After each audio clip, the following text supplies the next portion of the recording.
Itu terjadi pada tahun 2004 kalau tidak salah itu. Saya menyimpan rahasia itu lama ya sampai 2018 ya. Beliau wafat, kemudian saya dipaksa oleh wartawan Bangsa Online. Jadi saya ditanya, Pak Yai, apa yang paling terkesan dengan Mbah Maimun? Saya bilang, ada cerita yang menarik atau terkesan dengan Mbah Maimun.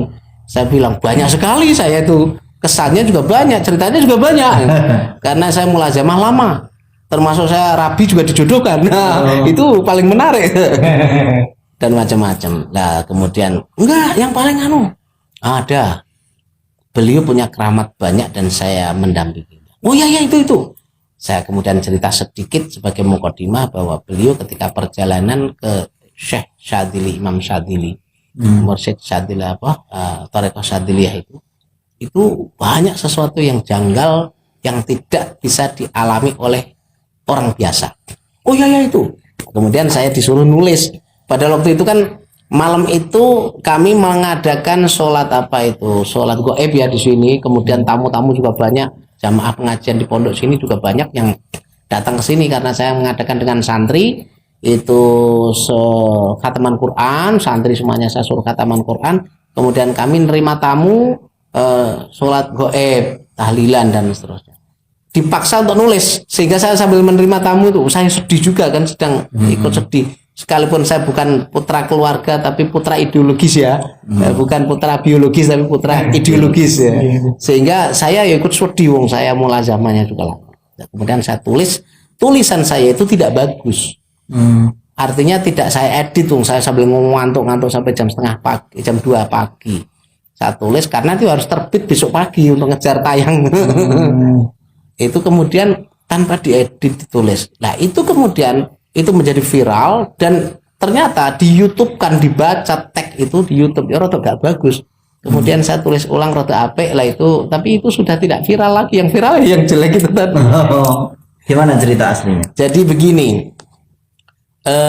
saya biasa dengan Mbah Maimun setiap ke Mesir itu saya siapkan kendaraan, saya jadi khadamnya lah, untuk menyiapkan istri saya yang masak. Kalau kesukaan Mbah Maimun apa yang masak saya, kalau Mbah Maimun mau tindak kemana saja itu saya siapkan. Sekalipun saya kerja di kantor kedutaan waktu itu sudah 3 kali lah, saya 3-4 kali mendampingi Mbah Maimun.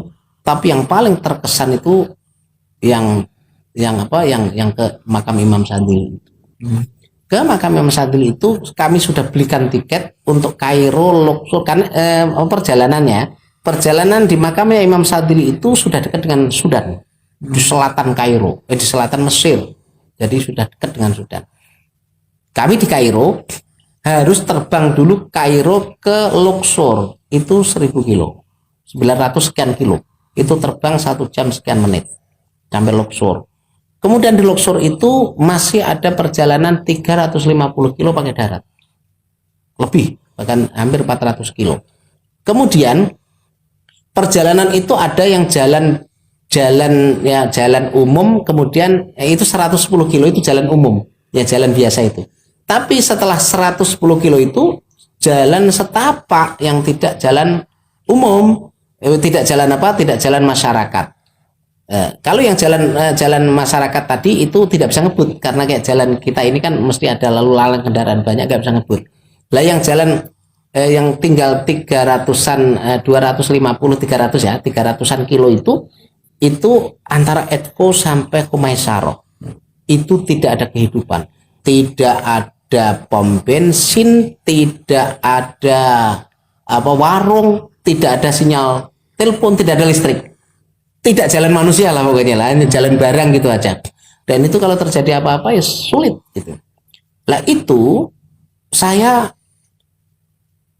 tiket yang saya beli itu berangkat dari jam 7 Kairo, jam 6 Kairo, kemudian sampai sana jam 7 lebih sedikit, kemudian menunggu untuk sampai bukanya wisata di Luxor.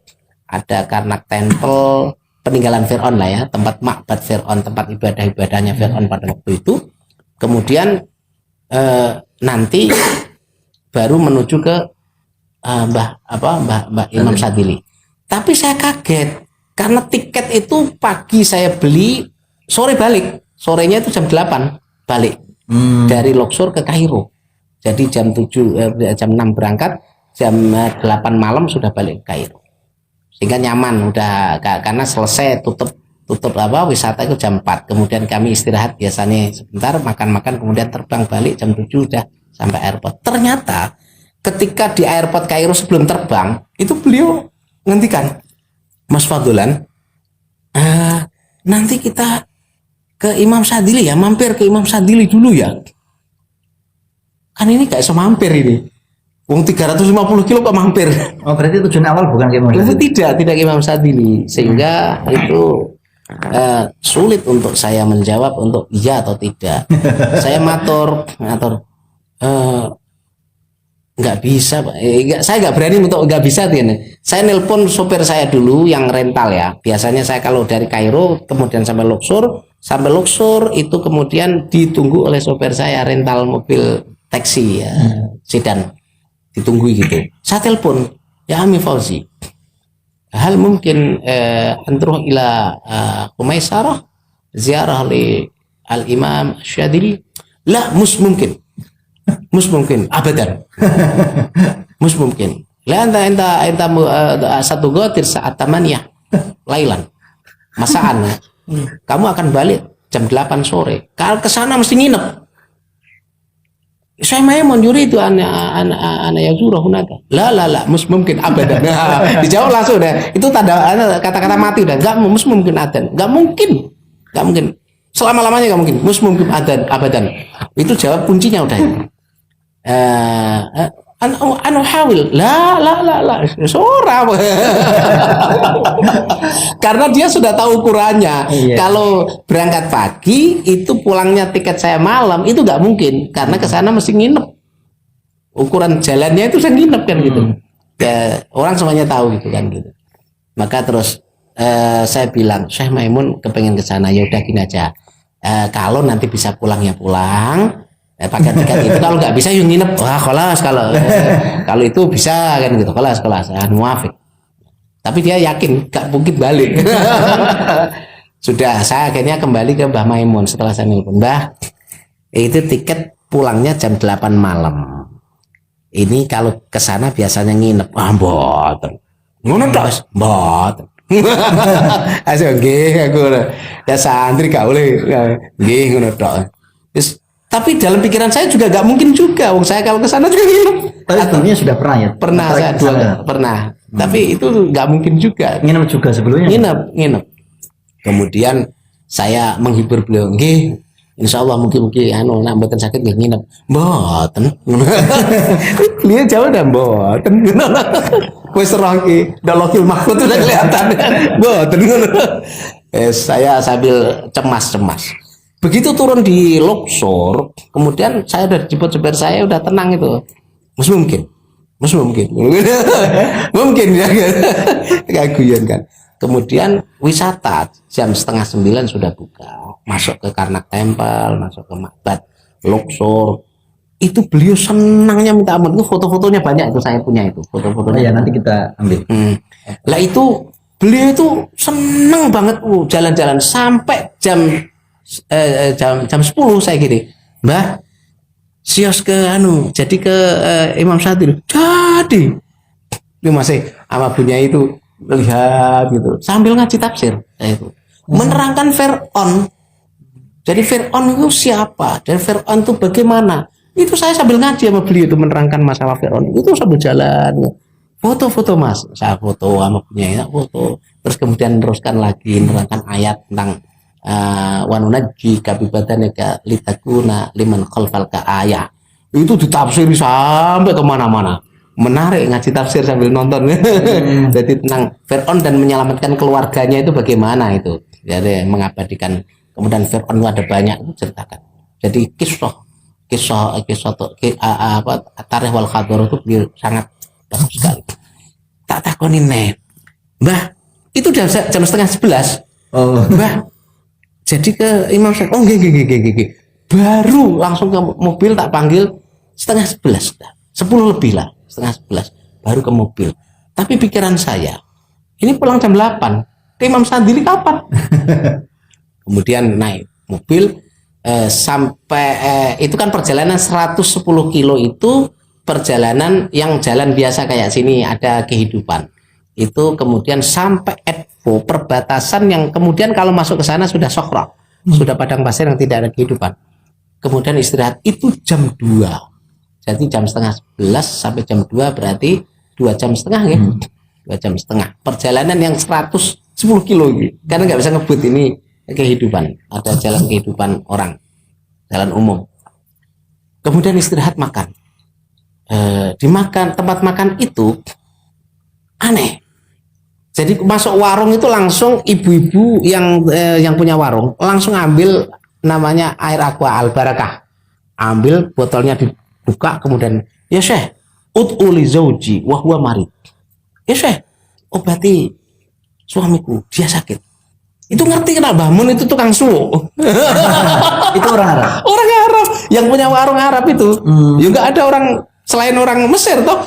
Wong saya itu nunggu di warung Mesir. Berarti melihat saya dengan Mbah Maimun itu langsung ambil air barokah dibuka. Langsung, ya Syekh, manggil saya Maimun ya Syekh. Ya Syekh, ud'u li zauji wa huwa marid. Oleh Mbah Maimun cekal-cekal hidupan. Itu kan. Di ludah cucu-cucu. Aina zaujatak, di mana suamimu? Fil ghurfah. Diikuti, kemudian dilus-lus pakai air. Saya ikuti, dengan airnya dilapis kile. Ya, istirahat, dah. Terus makan kita. Jadi datang kok nyuwuk sih, mau makan itu ke warung mau makan, kok nyuwuk sih. Bukan ownernya bukan? Enggak, kita itu gak kenal sama orang situ. Kita mampir mau sholat jamak takdim antara duhur asar. Kemudian ini ada warung makan, ini mampir saya dong ngarep musola. Saya kemarin ke sana lagi tak tengok, wah ini warung saya dengan Mbak Maimun. Kenangan, ya Allah gitu masih ada itu. Kemudian makan di situ, begitu selesai makan, kita buru-buru mau segera ngejar.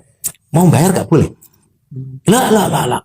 Kata Mbah Maimun, lah, atfa, saya bayar. Wah, ini kan artinya wong wiroi ya, gak mau kasih bayar. Bahkan ketika selesai bayar tidak mau dikembalikan. Jadi kamu nggak mau nyebut tuh, udah tinggal duit sekian. Dan itu saya hitung itu lebih mesti. Tinggal kemudian pamitan berangkat. Itu sudah jam 2 setengah 3. Setengah 3 itu makan dan sholat itu setengah jam. Setengah 3. Kemudian setengah 3 kira asar ya. Kemudian langsung jalan cepat sampai tempat Kumesaro itu kan 300-an kilo kira-kira 300 kilo sampai Kumesaro ya 300-an kilo itu Semarang Bekasi ya 300 kilonan lah sini mana lah gitu 300 kilo sampai sana sudah menjelang maghrib ya menjelang maghrib kemudian tahlil singkat kemudian baca hizb nasr kemudian setelah baca hizb nasr berdoa tahlilan sependek kemudian kita keluar dari makam itu sudah mulai kayak maghrib itu setelah itu ke hamam dulu tadi hamam wudu itu kemudian baca hizb nasr kemudian berdoa tahlil pendek keluar itu sudah gelap sudah hampir maghrib saya lihat jam itu sudah 5:30 lah udah hampir maghrib jamnya pas waktu ini sama dengan Indonesia kemudian balik naik mobil ayo segera balik ingat ini jam 8 terbang berarti jam 7 mestinya di airport ini jam 6 ini udah hampir jam 6 hampir jam 6 udah setengah 6 kan saya itu wah ini hilang tiketku ini saya harus beli tiket baru harus nginep boleh hotel kan gitu kemudian masuk mobil bismillah enggak ada makanan yang dibawain istri saya itu lemper itu kan dibuat malam hari sampai sore sampai malam hari kan wis rada ngiler tempatnya panas mobilnya nggak pakai AC Masya Allah jadi sedan Daewoo itu kan di Arab itu kalau pakai AC beber dan wis tuwa kan jadi wis nggak pakai AC jadi dibuka angin berbibit sidik ngono tapi kadang-kadang naik sana dipakai AC tapi yo rada wis pokoknya nggak enak itu gitu. sekitar makam Syekh Sadili nggak ada kehidupan ada hanya untuk tempat nginep saja ada sakah itu ya ada penginapan tapi hanya beberapa rumah saja. Tapi ada penunggunya. Ada, tapi tidak ada masyarakat di situ. Itu di tengah padang pasir. Dan makanya tidak ada sinyal, tidak ada apa-apa di situ. Masya Allah. Jadi nggak ada pom bensin. Kami bawa jerigen 2 untuk bawa step cadangan bensin. Masya Allah. Jerigen 2 ditaruh di bagasi belakang karena tidak ada pom bensin.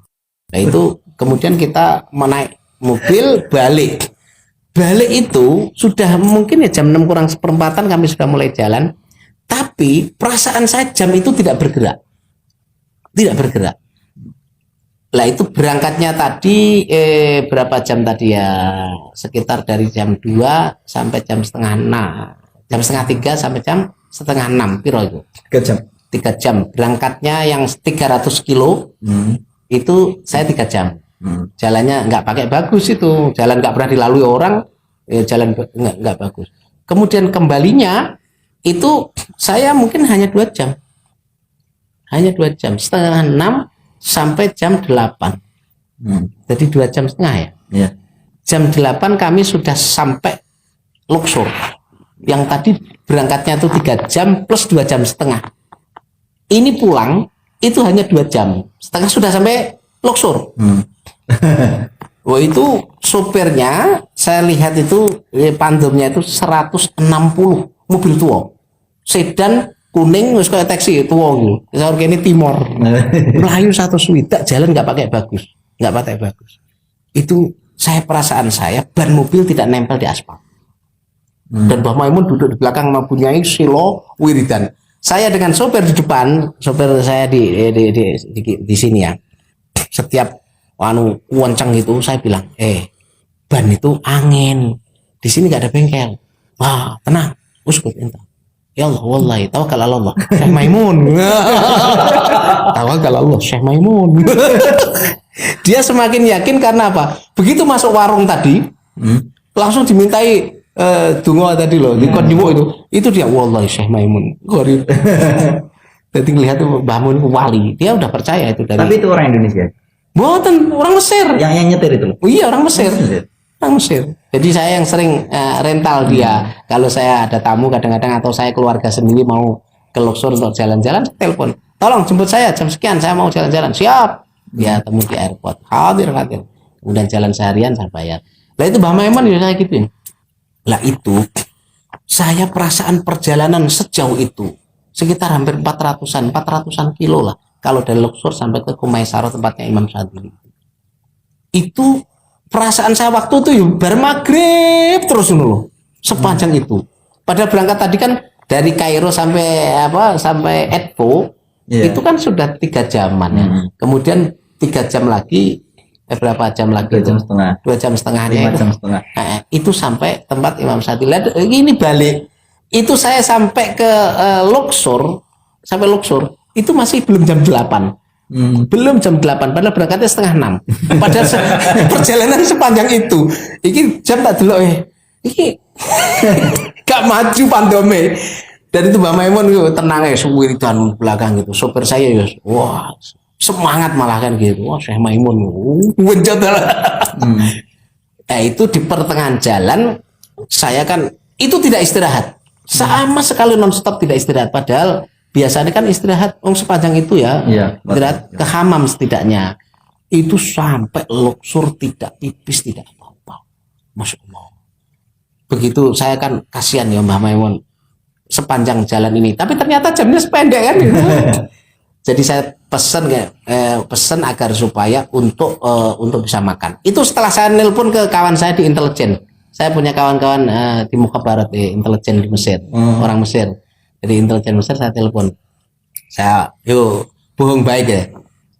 Ini saya sedang membawa penasihat Presiden Syekh Maimun Zubair, penasihat Presiden Indonesia Syekh Maimun Zubair. Lah ini pesawat saya jam 8. Maka tolong delay pesawat itu. Saya sedang membawa penasihat presiden. Itu di-delay tenan. Di-delay. Pesawat di-delay 45 menitan menunggu saya. Padahal saya sampai sana itu hampir jam 8. Harusnya itu jam 7 kan check-in. Karena tetap jam 8. Lah saya itu jam setengah 8, hampir jam 8 baru sampai Luxor. Itu pun saya belok ke hotel dulu makan. Karena saya udah pesen. Kelaparan itu. Lemper yang dibuatkan istri saya itu udah rotok gimana gitu. Tapi Mbah Maimun subhanallah, wong alim, wong wiroi dan wong sopane tata krama mendidik saya itu. Mas Watulan, ini lempernya buatan istri enak gini nih. Padahal saya nggak tega. Jangan mbak, itu sudah agak nggak sehat. Enggak, enak kok ini. Mungkin saking laparnya. Masya Allah, saya nggak makan. Tapi beliau ambil satu, punya ambil satu. Mungkin lapar. Kemilan yang lain kan keringan ya. Lapar itu nggak iso. Dikasih kemilan kayak sipsi, kayak kentang, nggak kenyang. Sehingga beliau ambil situ. Terus saya telepon ke bawah hotel untuk pesan makan malam. Saya telepon, saya hanya butuh waktu 10-15 menit saja. Tolong sudah siap sama situ. Hadir. Itu saya kenapa ke hotel, ke restoran hotel tuh. Agar supaya Mbak Mun bisa pipis-pipis dulu. Saya juga nahan kan gitu. Untuk nyari kamar mandi lah, Mbak Mun biasanya kan butuh gitu. Saya carikan kamar mandi di bawah hotel sekaligus pesan makan, dahar sebentar. Udah kamar mandi, makan. Kami berempat. Saya sopir, Mbak Maimun dengan Garwo. Itu dikasih 250 pon. Itu nak coro ukurannya orang makan 50 pon cukup. Berempat kan 200. Yang ngasih Mbak Maimun untuk bayar dikasih 250. Kemudian saya tanya kepada kasir, ternyata habisnya 750. Masya Allah. Sehingga saya nambah, ya dompet saya tambah set.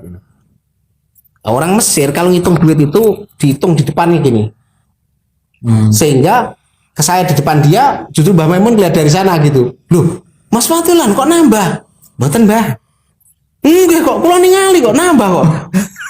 Karena dihitung, wong Mesir ngitung duit dengan arep ini, depan dihitung di atas. Mbah Maimun lihat dari sana tidak. Waduh, kipayang. Sudah tak tutupi badan tapi masih dihitung ini. Tapi ngelihat kalau saya ngambil dompet kan di saku belakang kan, sekalipun saya nggak menghadap saya kan tangan saya ke sini kemudian tak tambah. Mboten kok jenengan nambah. Mboten Mbah, cekap. Beliau gak ridho. Sampai kita sudah jalan keluar dari restoran itu, jenengan mau nambah berapa? Mboten, cekap Mbah. Enggak, loh, kok banyak nambahnya ngono kan. Ya tak jelaskan daripada ditakoki terus ya. Itu tadi 750 Mbak. Masya Allah. Laisa minna. Kata-kata laisa minna itu ngeri. Jadi langsung kami keluar itu kebakar itu restoran itu. Kebakar. Jadi kemudian sopir saya yang tadi langsung ke airport itu malam-malam telepon saya. Kami sedang take off turun sampai Kairo, ditelepon. Syafatulah. Wallahi kalamu Syekh Maimun khatir jiddan. Kalamu doa. Ngeri kan? Al-funduk alati naqul fi makhru lam yatfiha. Hotel yang kita makan tadi kebakar, tidak bisa dipadamkan. Lam yatfi. Wah. Saya itu kok sedih ya. Kok iso? Wah, dalam hati saya, ya ben mau nangke aku kan. Kemudian pagi-pagi saya tunjukkan Mbah Maimun korannya. Masuk koran, tak tunjukkan. Mbah, hotel yang kita tadi malam makan itu kebakar. Beliau sedih nangis. Dah iya mas, gimana niki bakal didelok. Langsung ditaruh itu. Nangis, digluk nangis. Artinya menyesali. Menghentikan bayi kan laisa minna Mbah, itu kebakar Mbah. Bukan dari golongan kita kan gitu. Memang itu yang jual tuh ya you can see ana wedoke nglayani ngono kan Mbah Maimun ra patek kersa. Iki gak wong Arab iki itu larang gitu. Udah selesai makan langsung kami ke airport. Itu hotel kebakar udah. Kami ke airport, alhamdulillah karena saya punya teman intelijen banyak. Saya itu kan orang kedutaan ya, punya pas untuk kartu sakti lah dari Kementerian Luar Negerinya Mesir. Kami bisa masuk ke airport, bisa sampai ke landing pesawat. Kenalannya kawan-kawan intelijen banyak. Di Kairo ada, apalagi kalau ada pejabat tinggi ya, ada presiden datang atau wakil menteri ya, datang kan saya harus bisa buka pintu kemana saja itu biasanya untuk ngawal dari protokol konsuler kedutaan besar Republik Indonesia, sehingga saya kawan banyak. Nah waktu itu saya gunakan saya telepon, saya sedang membawa penasihat presiden, tolong hentikan pesawatnya, nunggu saya, dihentikan. Saya mau belok ke restoran dulu makan sama Mbak Maimun. Begitu ke airport saya tidak ada check in, tidak ada apa-apa, langsung oh Syekh Fatulan, manggilnya biasa Syekh, cilik-cilik panggil Syekh Fatulan. Awe-awe saya lewat langsung pintu, naik langsung di pintu pesawat. Jadi tidak dilewatkan jalan biasa kayak orang enggak. Jadi ditunggu di samping pintu untuk terobos langsung dalam, langsung masuk ke pesawat. Jadi sudah boarding, sudah diurus kabeh, jadi tidak usah check in, tidak apa, langsung udah boarding. Naik langsung masuk ke dalam pesawat, tidak lewat imigrasi, langsung ke dalam. Kemudian yang ngurus imigrasi dia. Jadi kelewatan langsung ke dalam pesawat. Begitu naik pesawat, plek langsung ditutup. Begitu masuk plek langsung pintu ditutup. Dan itu sudah di-delay, saya lihat 45 menit. Jam 8.45 menit saya baru masuk. Di-delay gitu. Setelah itu saya jalan nonton Mbah Maimun, capek kan gitu. Orang Arab komentar, ya Indonesia, udah berak-berak semuanya. Artinya ini di-delay gara-gara kamu. Saya tenang ya, saya sampai jog. Mestinya kan Mbah Maimun sama Garwo sama Bunyai nggak mau. Kemudian Mik kene we Mik we yo. Saya berdua sama Mbah Maimun. Oke kene Mik ke. Aku sama Mas Fadolan. Saya duduk berdua. Kesel kan awet malam kak. Saya turu seharian jalan ngawal Mbah Mun. Saya itu ngantuk berat. Dioyok-oyok terus cekeli terus itu. Nggak boleh tidur. Cak ngobrol. Ditanya, Mas Fadolan, jenengan wau nitih nopo? Buruk Mbah. Jadi ya spion kan, biarkan Mbah. Naik apa mah tadi Mas Fadolan? Naik buruk Mbah. Nggih, leres. Yes, Masya Allah. Roda itu tidak nempel aspal. Ya masuk perjalanan 400 lebih jalan kayak begitu. Yang tadi berangkatnya 5,5 jam, ini hanya 2 jam. Itu sudah istirahat makan bareng itu dan pesawat mandek. Ini yang agak keramatnya Mbah Maimun, tidak mungkin ini. Terus tahun 2017, 2018, saya sebelum beliau wafat ya, saya hampir setiap tahun lah saya ke sana. Anak saya kan di sana. Jadi sambil nengok anak, kangen sama Sayyidah Nafisah, kangen Imam Syafi'i, kangen Imam Busyiri, kangen saya Abil Hasan Asadili, saya ke sana. Saya pulang dari Mesir, sowan Mbah Mun. Mbah, kula wingi Mbah, saking Imam Sadili berangkatnya 7 jam, pulangnya 9 jam Mbah. Tersenyum, nggih. Kalau kita kok cepet ya, nggih keramatnya Mbah Mun. Mboten jenengan sing saged. Ya, kita menampakkan keramatnya Mbah Maimun beneran, dan itu baru terungkap setelah beliau wafat. Itu kenapa ditahan terus? Nggak diceritakan dulu gitu? Ya nggak ada yang minta. Nggak ada yang minta. Dan saya juga biasa-biasa aja karena nggak ada yang meminta untuk menceritakan. Tapi saya udah cerita beberapa hal. Lah Mbah Mun setiap pengajian, setiap acara itu sering cerita itu. Santri-santri yang senior atau kadosowan itu Mbah Mun menceritakan, saya ada sampai nama saya itu terkenal oleh alumni yang sudah senior di mana-mana atau kas pengajian di mana itu nyari namanya Fadolan. Oh Fadolan, oh makanya saya waktu pulang itu kenalan dengan beberapa orang alumni yang senior dulu atau dengan itu, oh ini ya Pak Fadolan, saya udah kenal, saya sering diceritakan Mbah Mun ke Imam Sadili gitu. Jadi Mbah Mun cerita kalau yang bisa nganter saya ke Imam Sadili itu satu tok itu Pak Fadolan, itu kerjanya di kantor kedutaan itu, mahasiswa di sana. Itu saya bisa ke sana itu cepat itu, berangkatnya pulangnya juga cepat itu. Padahal orang-orang kalau ke sana itu nginep. Itu diceritakan. Itu yang bisa hanya satu orang itu, Pak Fadolan itu. Sehingga nama Fadolan itu sudah dikenal banyak orang, diceritakan itu kalau ke tempat Imam Sadili itu. Sesungguhnya menceritakan keramatnya beliau. Bukan Fadolannya, tapi Fadolan itu gaet ya. Saya itu juga mendapatkan menikmati keramatnya beliau yang kayak tadi, perjalanan yang luar biasa cepatnya tadi. Masya Allah. Nah itu saya tidak menceritakan karena tidak ada yang minta, tapi alhamdulillah bisa terungkap keramatnya beliau, dan itu ibrah bagi ibrah bagi para santri-santri untuk ketakwaan kepada Allah, kedekatan kepada Allah itu menyelesaikan semua problem. Jadi ya saya balik ke sana, aku berangkat itu 9 jam karena jalannya naik bis bawa bis charter itu dari Luxor menuju ke Mesaroh ke menuju ke Edpo ke Mesaroh itu Itu berangkat 7 jam, pulangnya 9 jam. Yo lama. Harus nginep itu. Tapi nggak nginep. Terakhir apa tentang cerita Fir'aun yang diceritakan Mbak Maimun di situ tadi, mungkin bisa diceritakan. Jadi beliau itu gini, orang itu kalau sudah dikasih apa dilulu ya bahasa ini Istidrot ya. istidrot. Kalau sudah diberikan dilulu istidrot itu biasanya orang kalau segera kembali ya kembali. Tapi kalau dia tidak segera kembali itu malah bablas kekafirannya itu. Jadi dia itu innalladzina amanu summa kafaru summa amanu summa kafaru summa zdadu kufran lam yakunillahu liyaghfira lahum wa la liyahdiyahum. Itu terbukti bahwa Fir'aun itu tidak pernah iman.